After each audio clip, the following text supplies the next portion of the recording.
buenos días a todos y a todas. Yo voy a hablar en castellano, como lo están oyendo. Antes que nada agradezco al Instituto de Altos Estudios sobre América Latina, a Denis Merkel y a Oriana Rey, la invitación a pronunciar unas palabras de introducción a esta jornada por los 40 años de democracia en la Argentina. Es un honor inaugurar este programa de charlas de colegas tan calificados que tratarán temas muy importantes para entender el devenir histórico del país, para entenderlo hacia el pasado y hacia el futuro. Pero hablar hoy es también una responsabilidad y, como me he dado cuenta en estos últimos días, un verdadero problema. Ya en los días previos a la segunda vuelta de las elecciones presidenciales, demoré la respuesta al pedido de Oriana de que le diera un título para mi charla, diciéndome que después del 19 de noviembre sabría mejor qué proponerle. Y ahora, con el triunfo de Javier Milei, las cosas están más claras en un sentido fundamental, al conocerse el nombre del futuro presidente de los argentinos, quien en pocos días, el 10 de diciembre de 2023, asumirá el cargo que fuera de Raúl Alfonsín a partir del 10 de diciembre de 1983. Pero no por ello se me hace más fácil hablar de la democracia o de la experiencia colectiva de estos últimos 40 años, así que les digo todo esto sin el amparo de ningún. Hoy, 1 de diciembre, estamos justo en el punto medio cronológico, a 2 días de distancia, de la llamada transición entre un mandato presidencial y el siguiente. Y cualquier cosa que digamos puede volverse anacrónico en pocos días, con la aceleración discursiva que provoca la transición misma, sobre todo en un contexto tan saturado de tensiones, fantasmas y desasosiego. Hoy hablamos desde la inminencia de una nueva época en la historia argentina. Lo mío es, por así decir, un breve comentario ante el umbral. A la vez, la invitación para estas jornadas es a reflexionar sobre el pasado. Estos 40 años coinciden con toda mi vida adulta, o lo que llevo de ella, yo que voté por primera vez en las elecciones generales del 30 de octubre de aquel año 1983. Semanas antes de aquella fecha histórica, con 20 años recién cumplidos, había empezado a trabajar como periodista en un diario regional en mi ciudad, Bariloche, en el norte de la Patagonia. Aprendí a ser un observador mientras descubría qué era una campaña electoral, al mismo tiempo que, por supuesto, debía yo mismo decidir por quién votar. Yo voté por Raúl Alfonsín, como la mayoría de los argentinos de mi edad, y como ellos celebré en la calle su triunfo. De la mano de Alfonsín, el 10 de diciembre de 1983, entramos en una nueva época, y el nombre de esa época fue, ni más ni menos, la democracia. Tener 20 años y crecer en un estado de la realidad nacional llamado justamente democracia fue una experiencia hermosa, una experiencia de colores vivos y sonidos de alegría. Un tiempo que fue hermoso y fue libre de verdad, como dice la canción, tras los años grises, negros y sordos de la dictadura militar, con la represión y la guerra de Malvinas. En cierto modo, esa alegría de la década del 80 me acompaña hasta hoy, cuando de noche pienso en la Argentina. Debo decir que mi apoyo inicial a Alfonsín fue algo que durante los años siguientes tuve tendencia a relativizar, impresionado por los argumentos de amigos que le reprochaban al gobierno radical su debilidad o su tibieza ante los militares,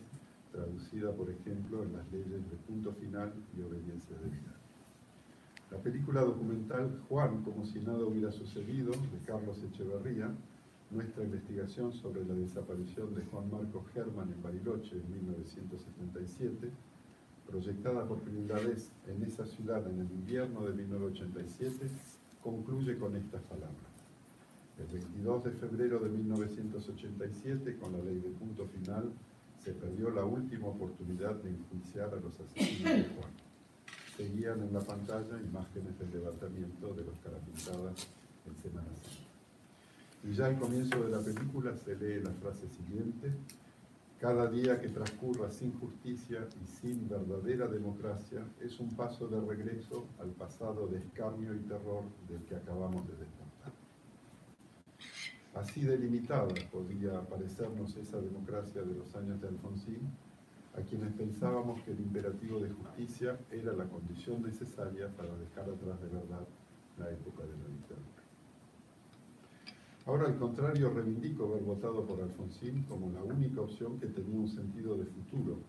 para los jóvenes que, como yo, habíamos vivido toda nuestra adolescencia bajo el gobierno militar. Pienso que la CONADEP y el Nunca Más, el juicio a las juntas y la condena a Videla, Macera, Agosti y los otros comandantes fueron la base moral y política del pacto democrático tal como hoy lo conocemos. En cuanto a los asesinos de Juan, algunos de ellos siguen impunes,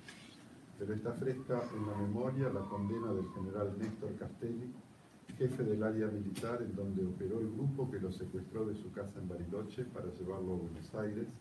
al centro clandestino del Atlético, donde se lo vio por última vez. En 2019, Castelli fue condenado a 11 años de prisión, al cabo de un juicio en el que nuestra película fue usada como prueba contra él. Eso pudo hacer la justicia argentina más de 40 años después del secuestro de Juan, casi 40 años después del final de la dictadura.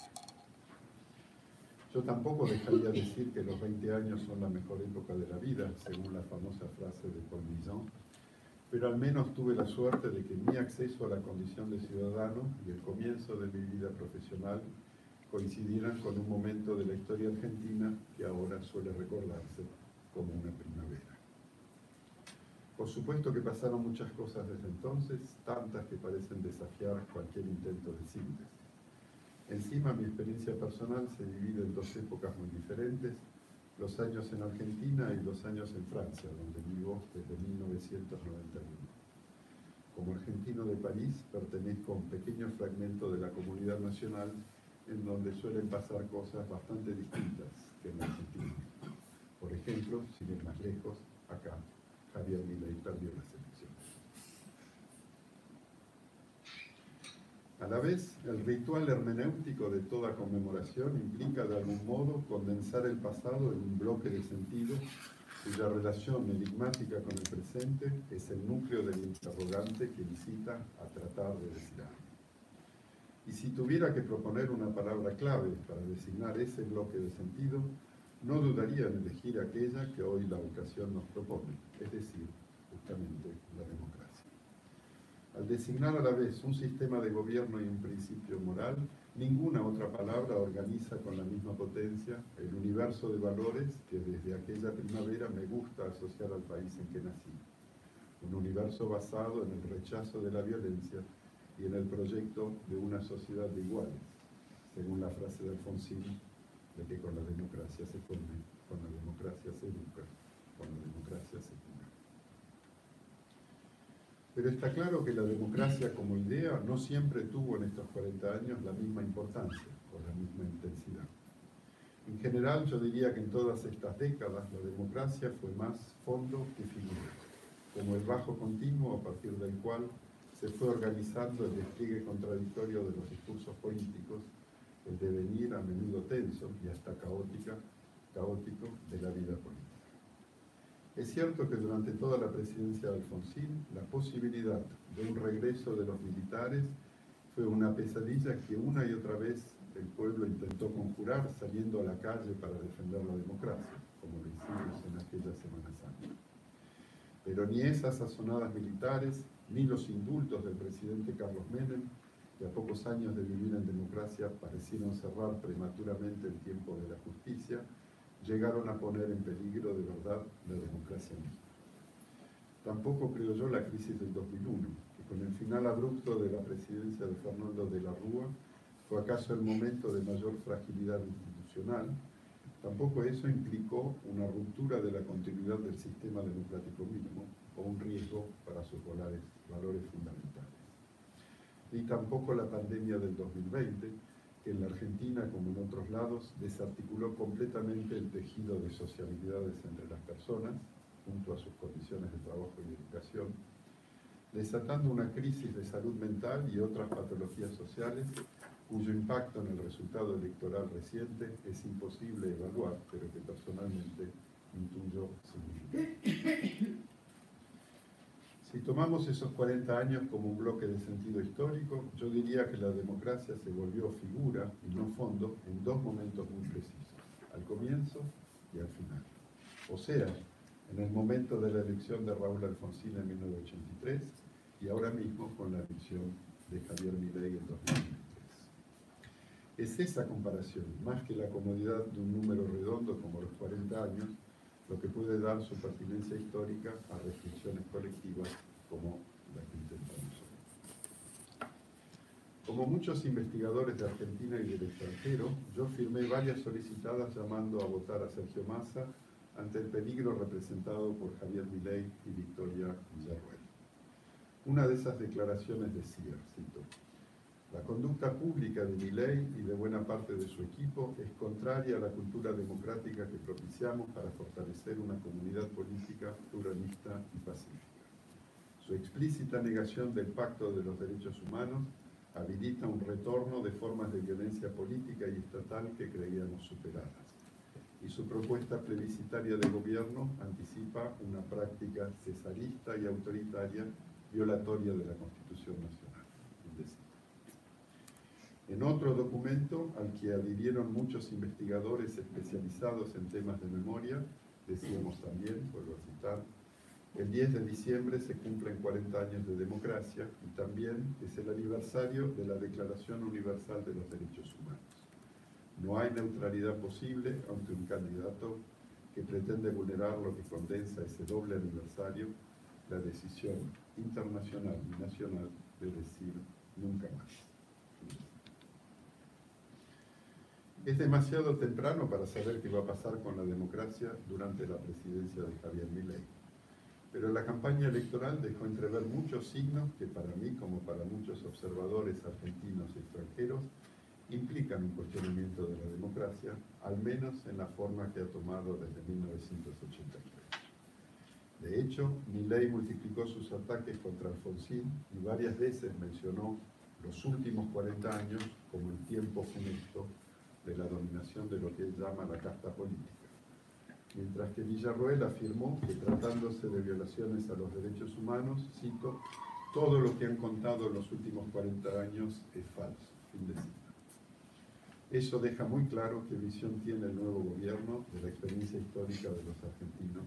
en los 40 años de democracia que hoy conmemoramos.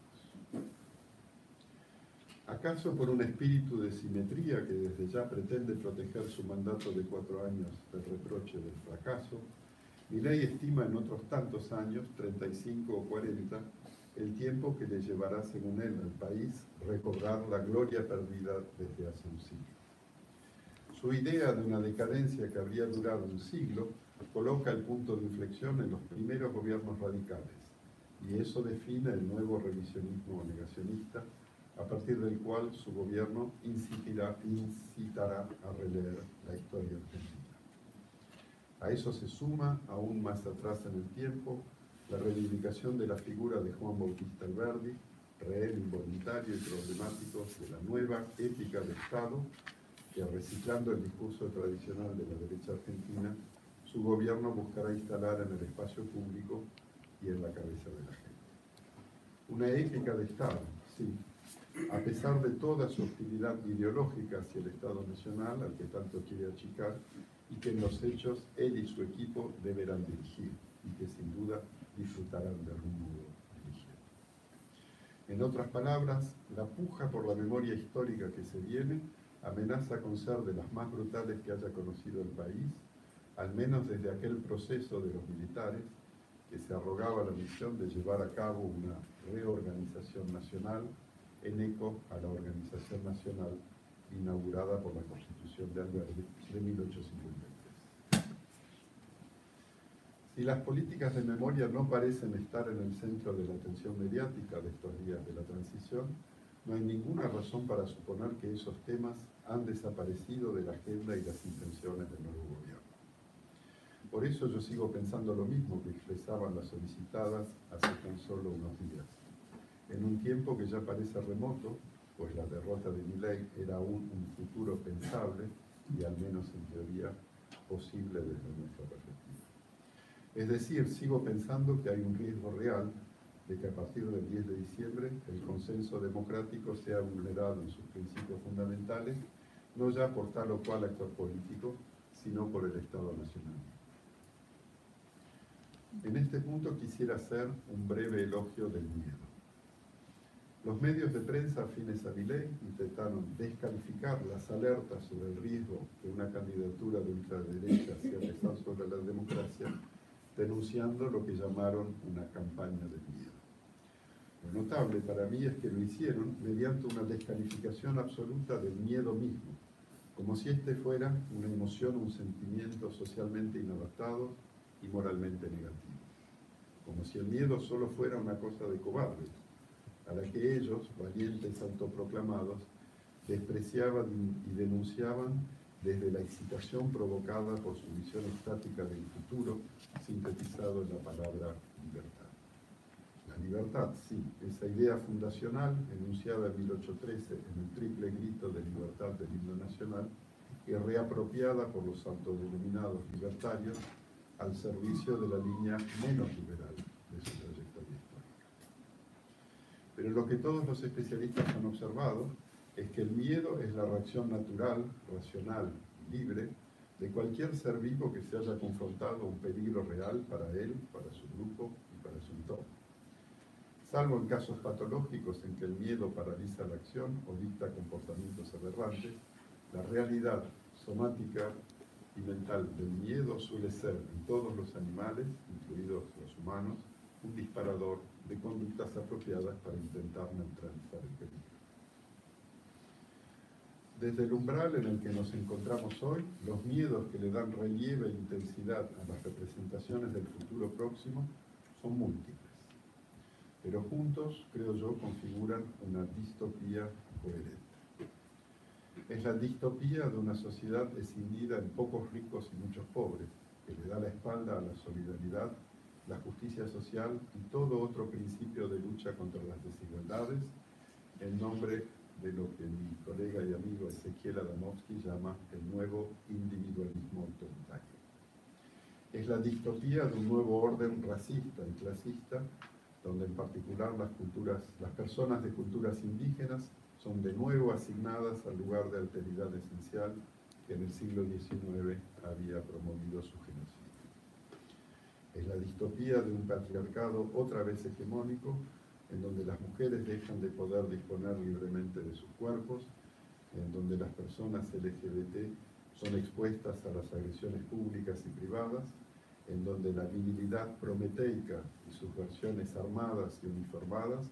vuelven a encender las fantasías de dominación de los jóvenes varones.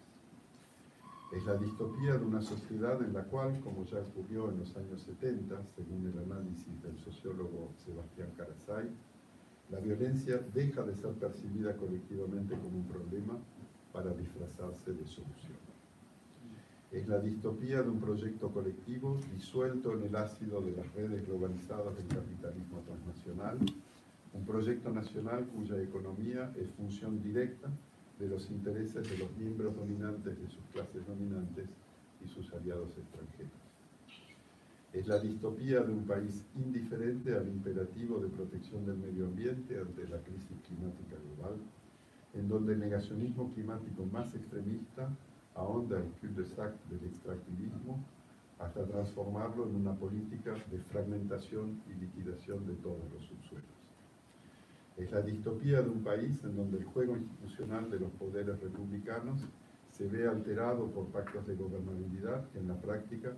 vulneran el principio de representación mayoritaria de la voluntad popular. Es la distopía de un país en donde los científicos, los investigadores y los intelectuales, en lugar de ser reconocidos por sus aportes al conocimiento de la realidad y sus propuestas de inteligibilidad de los procesos colectivos, son rechazados como parásitos y estigmatizados como ideólogos. Es la distopía de un país amputado de la memoria de los crímenes cometidos por el terrorismo de Estado, amputado de la inscripción de esa memoria en un archivo material y mental protegido del paso del tiempo y abierto a la reflexión historiográfica y la discusión ciudadana. Es la distopía de un país en donde los genocidas son amnistiados y reivindicados y en donde sus víctimas son de nuevo estigmatizadas y perseguidas. Es en síntesis la distopía de una nación sin democracia. Uso a propósito la palabra distopía no tanto porque es un género de moda de películas de terror, sino porque se trata de un tipo de narración en donde las emociones positivas de los personajes, cuando existen, solo cobran sentido a partir de un presente que las niega, las oculta y las combate. Más allá de las gesticulaciones explícitas de los genocidas y sus admiradores, es por supuesto una narración inspirada de la experiencia histórica de la dictadura, aquella distopía refundacional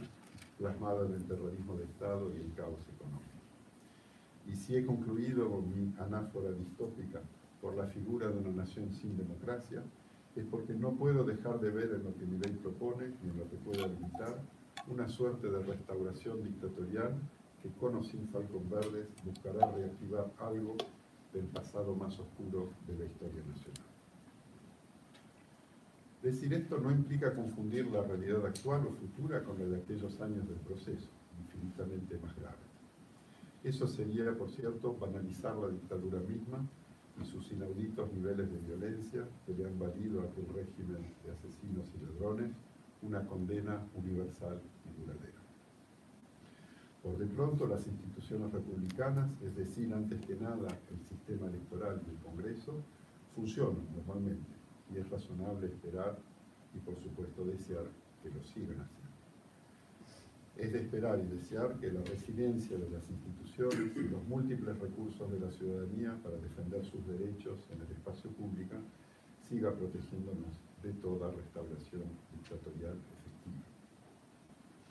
A la vez, la sombra de la dictadura es para mí ineludible, pues como lo recordábamos con los especialistas de la memoria en aquella solicitada, el Nunca Más vino a clausurar en la Argentina una experiencia de la violencia política cuyo impacto simbólico está configurado a nivel internacional por la experiencia del nazismo y la Shoah, esa catástrofe a la que respondió la Declaración Universal de los Derechos Humanos de 1948 junto al Nie wieder en alemán y el Bücherisa. La distopía que acabo de bosquejar es más bien una consecuencia de lo que el historiador de Vichy, Henri Rousseau, ha llamado la dernière catastrophe, la última catástrofe, sugiriendo que las sociedades reconfiguran retrospectivamente su imaginario histórico y su práctica historiográfica a partir de la más reciente dislocación brutal de su pacto político. Y por supuesto creo que esa distopía no es pura fantasía mía basada en extrapolaciones más o menos paranoicas, sino el resumen y la consecuencia de lo que durante la campaña el próximo presidente y sus seguidores han anunciado y promovido abiertamente. Es el reflejo de lo que, a sabiendas o no, con más o menos convicción o lucidez, la gente ha votado. Esa realidad del voto popular, que al acercarse al 56% por Milei, supera con holgura el 52% de Alfonsín en 1983 y el resultado de todas las elecciones presidenciales que siguieron, ese resultado de Milei es, mal que nos pese, un dato central de esta libro argentina. Es el dato más doloroso de todos, sabiendo además que esa cifra del voto por Milei es aún mayor entre la gente joven. Y allí es donde me digo que no estoy entendiendo algo fundamental.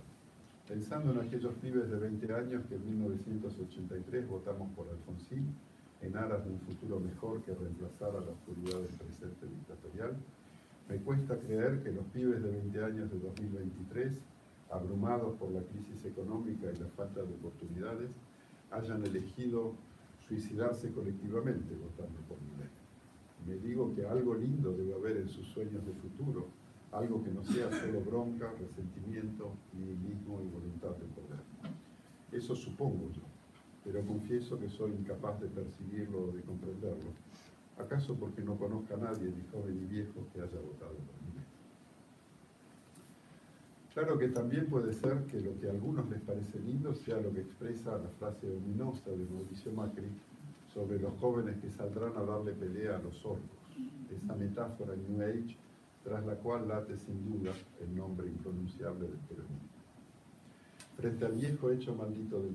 país burgués, como dice el dicho, el expresidente y actual metapresidente parece alentar nada menos que la formación de una juventud neofascista que salga a la calle a repartir palos. ¿Acaso lo hayan inspirado, además de sus propias fantasías y rencores, las imágenes del cierre de campaña de Milei,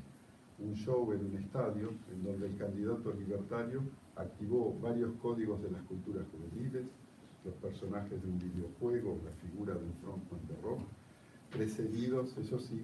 por una larga secuencia de imágenes de bombardeos y derrumbes. Es probable, ojalá, que esa distopía nunca llegue a realizarse. Es posible, ojalá, que aún presentado como una distopía, como una utopía, perdón, esa distopía sea tan solo la vara con la cual dentro de 4 años algunos medirán el fracaso de Milei. Un fracaso debido no solo a la inviabilidad intrínseca del proyecto y la incoherencia probable de su realización, sino también y sobre todo a las múltiples refutaciones, oposiciones, movilizaciones y resistencias que su acción de gobierno no dejará de provocar, que de hecho ya está provocando. Es probable que lo que nos espera sea menos un fascismo vernáculo que, por decirlo en criollo, un gran despelote. En todo caso, no me olvido de todos los pibes de 20 años y sobre todo las pibas que no votaron por Milei y que mañana estarán en la calle contra él, que vive acá. Los pibes y las pibas de todas las edades, del 44%, un número que al fin y al cabo no es tan poco y que sin duda se acrecentará a medida que el nuevo gobierno avance sobre la libertad de la gente. Por eso hay que apostar a que la democracia argentina se transforme para durar, lo espero de todo corazón, 40 años más, así fuera con otra dramaturgia y otros actores. No será fácil esa transformación en un contexto mundial en donde los neofascismos y la ultraderecha están transformándose en la nueva norma. Lo vimos hace pocos días en Holanda, tras haberlo visto en Italia y en otros lados, mientras las encuestas sugieren que eso ocurrirá de nuevo el año que viene en Estados Unidos y tal vez en pocos años más, por primera vez desde la liberación, hay que tenerlo, en mi querida Francia. Para mí resulta imposible imaginar una democracia en la Argentina que no esté basada en el pacto democrático que articulan la defensa de los derechos humanos y los principios de memoria, verdad y justicia. Es más, no quisiera vivir en una democracia que no sea de ese tipo, ni en Argentina, ni en Francia, ni en ninguna otra parte. Pero ahora me viene también la sospecha de que, en el caso de mi querida Argentina, esa exigencia superlativa dirigida a la democracia como sistema político y como horizonte moral está tal vez demasiado ligada a la experiencia de mi generación para poder ser realmente la de todos. Es un aspecto para mí vertiginoso de este cambio de época en nuestra historia política, cuando la aspiración universalista que compartimos a partir de los años 80 corre el riesgo de verse reducida a un particularismo generacional. Después de todo, este año funesto, 2023, es también el de mi cumpleaños número 60 y de la edad seguro que no se vuelve. ¿Qué le vamos a hacer? Lo digo subrayando a la vez y para concluir toda la admiración y la gratitud que siento por las madres y las abuelas de Plaza de Mayo, esas personas ya mayores, cuya determinación y coraje han atravesado estos 40 años de democracia como un antídoto potente a toda restauración dictatorial, como una flecha ética y moral capaz de organizar el tiempo de la historia en torno a la democracia. Gracias otra vez a los organizadores por haberme invitado, gracias a todos ustedes por haberme